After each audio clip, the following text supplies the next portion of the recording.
Jingle bells, jingle all the way. Na, na, na, na, na. Bonjour Dominique Costa, je viens goûter vos pâtisseries. Mieux que ça, j'ai l'honneur de vous faire goûter la bûche de Noël dans notre yourte du Péninsula. Ah, avec plaisir, je vous suis.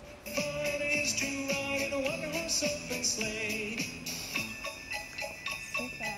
Waouh, c'est magnifique. Vous avez de la chance d'avoir une aussi belle yourte comme ça.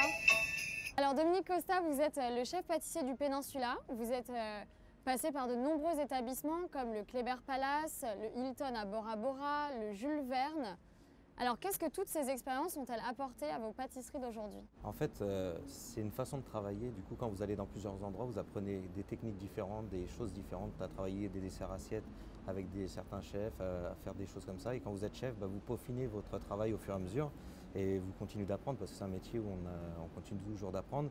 Et en fait, ça va dépendre. Dans certains pays, vous allez apprendre à travailler les fruits, donc moins sucrés parce que c'est les fruits qui vont venir sucrer les desserts. Dans d'autres, vous allez travailler un peu plus onctueux, plus léger. Ça va dépendre en fait du type de restauration dans lequel vous êtes. Bon alors, vous nous avez amené une très belle bûche que j'ai hâte de goûter. Donc, présentez-moi cette bûche. Alors ça, c'est la bûche de Noël de l'hôtel Péninsula. En fait, l'idée, c'était parce qu'on a deux cépages à l'hôtel Péninsula. En fait, on a deux cuvées, que ce soit du champagne ou le vin rouge. Et l'idée, c'était en fait de reprendre notre cuvée et la transformer dans une bûche, mais de ne pas faire de quelque chose où il y a beaucoup d'alcool. En fait, c'était vraiment d'avoir le goût du marché de Noël. Donc c'est pour ça qu'on est parti sur le pain d'épices, qu'on va souvent sur le marché de Noël. On sent quand même quand on est enfant, on a toujours les souvenirs d'avoir senti le pain d'épices, le vin chaud. Mais là, nous, on l'a marié avec des poires justement pour agrémenter tout ça, avec un petit crème à la vanille et un chocolat dolce qui a un goût légèrement biscuité. Et même la boîte est en chocolat. Ah oui, en fait, le but, c'était vraiment de faire une bûche trompe-l'œil où on a vraiment l'impression d'avoir acheté une boîte à vin, mais sauf qu'en fait, il y a le cépage, il y a les vignes, il y a la vigne, il y a tout. C'est magnifique, vraiment. En plus, les petits bouchons en liège, imitation bien sûr, la vigne avec les petites grappes, la petite grappe ici, les feuilles, c'est sublime. Ouais, tout à fait. Et il faut savoir que en fait, la bûche se mange et ça, en fait, tout se mange dans la bûche. Soit les bouchons, c'est des bonbons de chocolat praliné qu'on peut déguster à la fin du repas en café, ou alors si on a des enfants qui sont pressés d'avoir les cadeaux, ça leur permet de patienter un petit peu et justement que les adultes puissent manger la bûche tranquillement. Génial. Bon, j'ai hâte qu'on passe à la dégustation de cette bûche alors.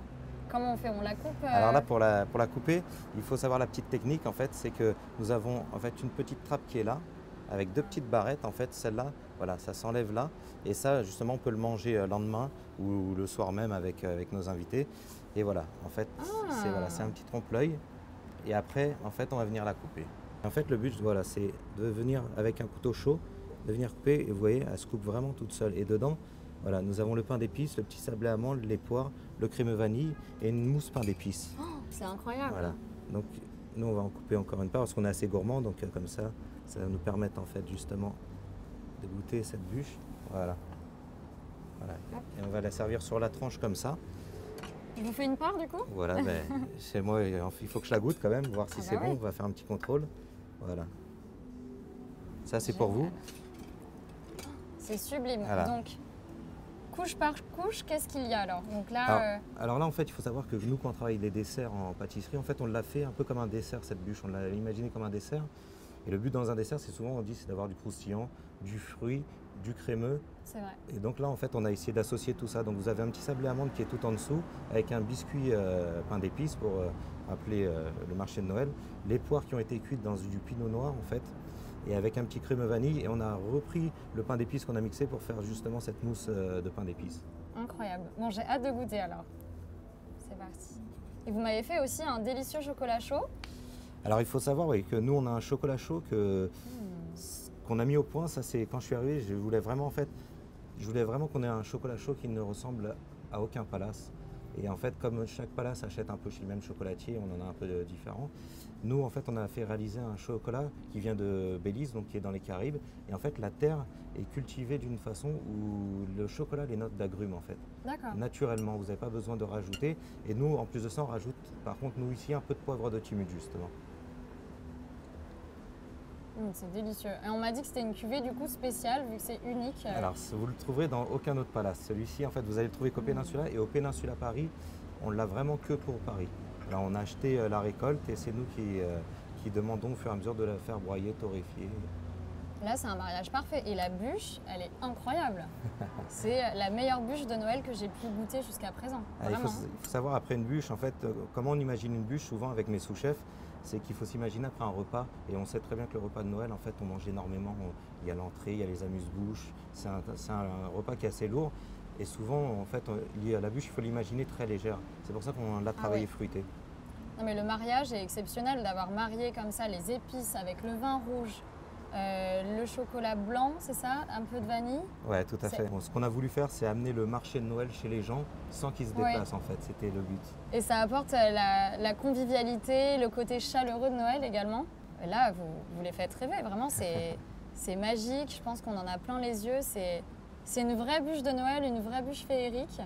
Et honnêtement, vraiment, elle est exceptionnelle, cette bûche. C'est ce qu'on voulait. En plus, notamment, on voulait que ça soit beau. Et comme généralement on travaille avec mes sous-chefs, en fait, ce qu'on fait, c'est qu'on travaille d'abord les goûts avant de travailler le visuel. Pour moi, c'est plus important. C'est très beau, mais c'est pas bon. Ça gâche le plaisir. Et là, ce qu'on a voulu, c'est que ça soit aussi beau que bon. Et la bonne nouvelle, c'est que vous vendez cette bûche à la boutique de Noël du Péninsula. Oui, tout à fait. On a une boutique qui est ouverte pendant 1 mois. Et en fait, on la vend à la boutique sur commande. Bon, je sais où je vais acheter ma bûche du coup cette année pour Noël. Hein. On en réserve une alors. Ah, avec plaisir, avec plaisir. Qui c'est qui vous a transmis cette passion de la pâtisserie? La pâtisserie, alors ça s'est fait un peu au hasard, honnêtement, au hasard. C'est plus, j'ai toujours aimé le côté sucré. Et puis après, j'ai commencé quand j'étais jeune dans la boulangerie de mon enfance, où j'allais chercher le pain. Donc ça a commencé comme ça en fait, où j'ai demandé de faire des stages gratuitement le dimanche, à faire quelques croissants. Et puis en fait, ça m'a plu et j'ai quitté l'école justement pour faire de l'hôtellerie. D'accord. Et comment vous trouvez votre inspiration alors?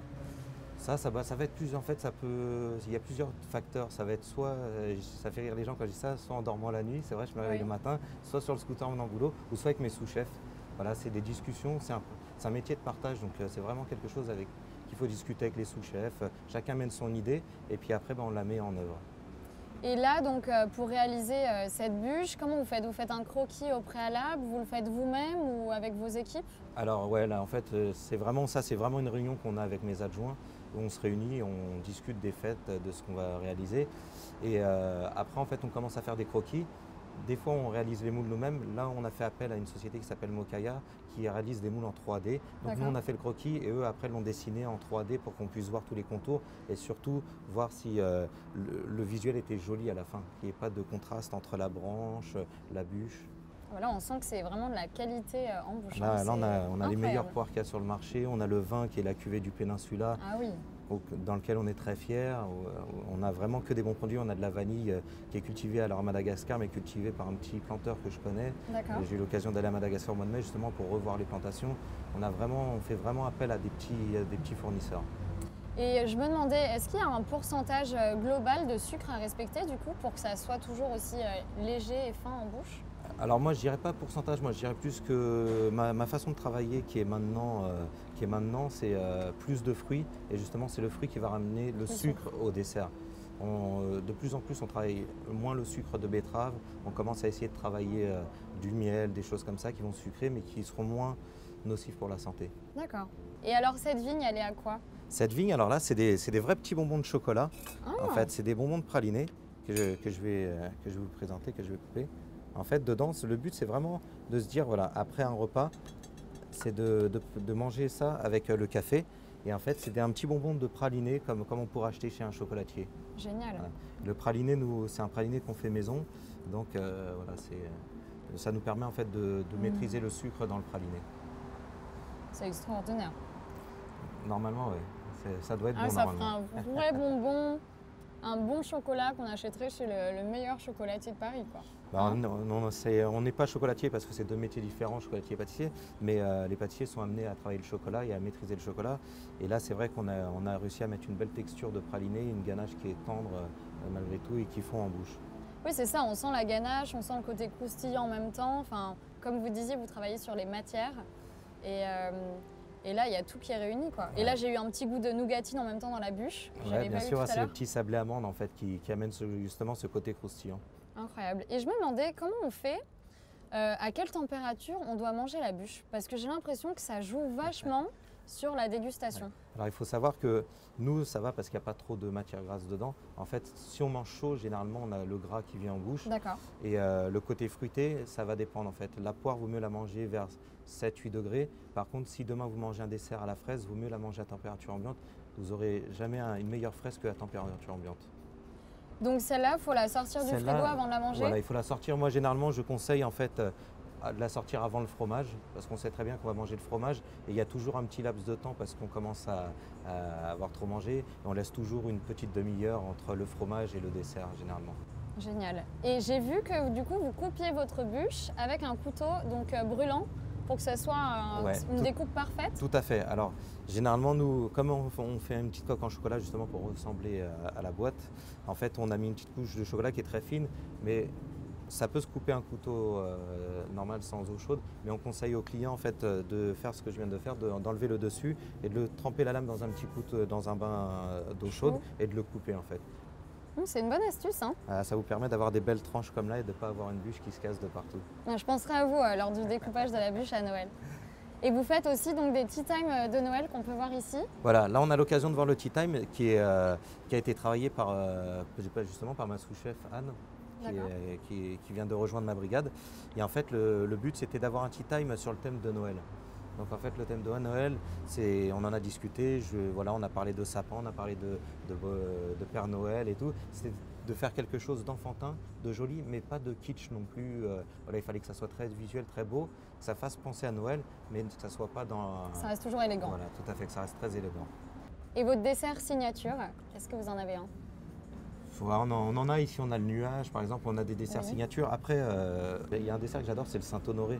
Et ici, en fait, on a le Saint-Honoré qui est au tea time et au brunch, enfin au buffet tea time le samedi dimanche, qui est toute l'année, mais il va changer suivant les saisons. Là, il est à la pomme tatin, l'été, il peut être à la fraise et basilic. Et le Saint-Honoré, pour moi, ça me rappelle vraiment l'enfance, le partage en famille, les choux, voilà, c'est vraiment... Les desserts qu'on connaît depuis l'enfance. Donc du coup, on goûte un peu le tea time de Noël. Voilà, on va déguster parce qu'il faut déguster ce que ma sous-chef Anna a fait. Du coup, c'est important. Voilà, donc là, vous voyez, on est sur un petit dessert au marron. Voilà, je vais le mettre là. Hop. Là, il fait un peu chaud, donc du coup... Là, voilà, il fait un petit peu chaud. Voilà, c'est pour vous montrer un peu ce qu'il y a dedans. Donc dedans, vous voyez, vous êtes sur le marron. En fait, nous, on appelle ça une sauce marron, mais c'est un peu un crémeux marron qui est détendu, avec une marmelade de cassis et une mousse à la vanille. Bon, je goûte alors. Je ne sais pas si ça se casse bien parce qu'il est assez croquant. Oui, il a l'air croquant, oui. Donc là, j'ai du cassis, crème de marron. Voilà, là on est sur les saveurs un peu d'hiver, marron. Après, le marron, on peut le marier avec de l'orange, avec plein de choses. Nous, on l'a marié avec le cassis parce que l'acidité du cassis permet justement de contraster avec le côté sucré du marron. Ah oui, vraiment, ça propulse le dessert en bouche. Hein. Ouais, c'est ça, en fait, vraiment. Et on est vraiment sur des choses légères malgré tout. La mousse, vous avez vu, elle est très légère. La crème au marron, elle n'est pas très sucrée malgré tout, malgré que ce soit du marron. Et le cassis vient sublimer en fait. Il y a un peu d'alcool dedans, une liqueur, non? Voilà, alors dans le marron on met toujours un petit peu d'alcool. Alors il y en a, ils vont mettre du rhum, d'autres ils vont mettre du whisky. En fait on met toujours un peu d'alcool, pourquoi? Parce que ça rehausse un peu le marron en fait. C'est un exhausteur de goût, on appelle ça. Et là c'est quoi l'alcool que vous Là avez dedans mis? c'est du rhum. D'accord, oui, je me disais bien. Mais c'est très léger, très subtil. Non, on ne cherche pas non plus à mettre... En fait c'est vraiment très peu, c'est juste pour rehausser le goût du marron. Alors merci beaucoup Dominique Costa de m'avoir reçu et de m'avoir fait vivre la magie de Noël avec cette merveilleuse bûche et ce délicieux tea time de Noël. Mais j'ai moi aussi une belle surprise pour vous. Bon, j'aime les surprises. Donc, joyeux Noël Dominique. Merci. Voilà, ça fait plaisir. Moi qui rêve toujours du Père Noël. Bah voilà, et puis celui-là, regardez, je me permets. Il remue pour éliminer les calories de la bûche. Voilà, bah nickel, on va se mettre à courir alors. Voilà, merci beaucoup.